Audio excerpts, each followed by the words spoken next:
Pour son tout dernier match de préparation, le Paris Saint-Germain a fini sur une bonne note, en s'imposant face au Jeonbuk Hyundai, grâce au doublé de Neymar Jr., 3-0.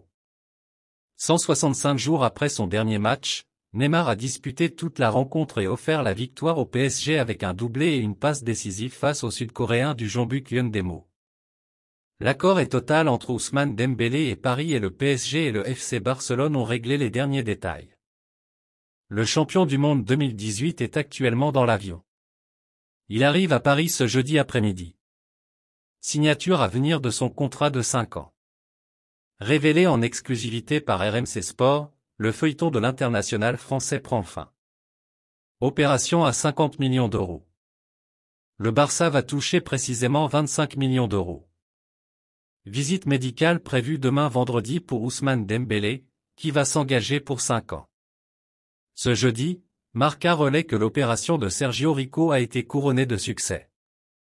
En marge du passage de son compagnon sur le billard, Alba Silva s'est montré optimiste sur les chances de le voir sortir prochainement de l'hôpital et de poursuivre son traitement à son domicile.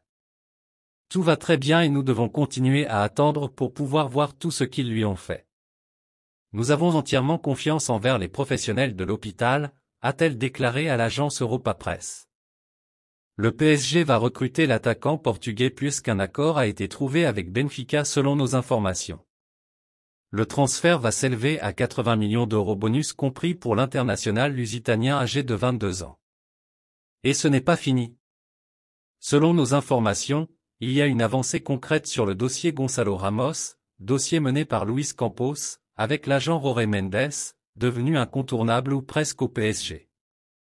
L'attaquant portugais de 22 ans va bel et bien s'engager avec le club parisien selon nos informations, puisqu'un accord a été trouvé avec Benfica pour un transfert aux alentours de 80 millions d'euros, bonus compris.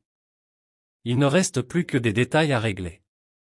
Gonçalo Ramos va s'engager jusqu'en 2028 avec le PSG et devenir le fer de lance de l'attaque. Son nom ne faisait pourtant pas encore l'unanimité il y a quelques jours, mais Luis Campos avait fait le nécessaire pour avancer vite. Comme souvent, le conseiller football scelle un accord avec les joueurs au préalable. Pour autant, le recrutement probable du buteur portugais ne ferme pas la porte à d'autres arrivées. Comme nous vous l'expliquions, l'e-club parisien compte encore s'activer. Une nouvelle offre a été formulée à l'Olympique lyonnais pour Bradley Barcola, et les contacts avec Randal Kolo Muani se sont de nouveau intensifiés. La volonté étant de recruter ces 3 joueurs offensifs, en plus d'Ousmane Dembélé. Voilà qui constituerait, pour la première fois depuis bien longtemps, un secteur offensif sacrément copieux, bien loin de ce dont dispose Luis Enrique pour sa pré-saison. Nasser Al-Khelaifi est ferme. Le président du PSG a annoncé que Kylian Mbappé, 24 ans, serait vendu si jamais il ne prolonge pas son contrat au-delà de juin 2024. Ce que le crack de Bondy ne compte absolument pas faire, lui qui est prêt à passer une saison en tribune. Furieux depuis qu'il a reçu la lettre de Kylian Mbappé, Nasser Al-Khelaifi fait tout son possible pour le vendre. Radio Marca explique ce jeudi que le président parisien est résigné pour son joueur et qu'il est déjà dans une phase de réflexion et d'acceptation.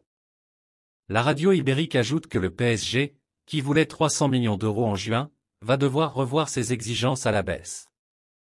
On évoque un montant de 230 millions d'euros à partager entre le club français, qui est déjà en train de recruter des éléments offensifs, et le joueur, prime, salaire. C'est la fin de cette vidéo, merci d'avoir regardé et n'oubliez surtout pas de mettre vos avis dans les commentaires.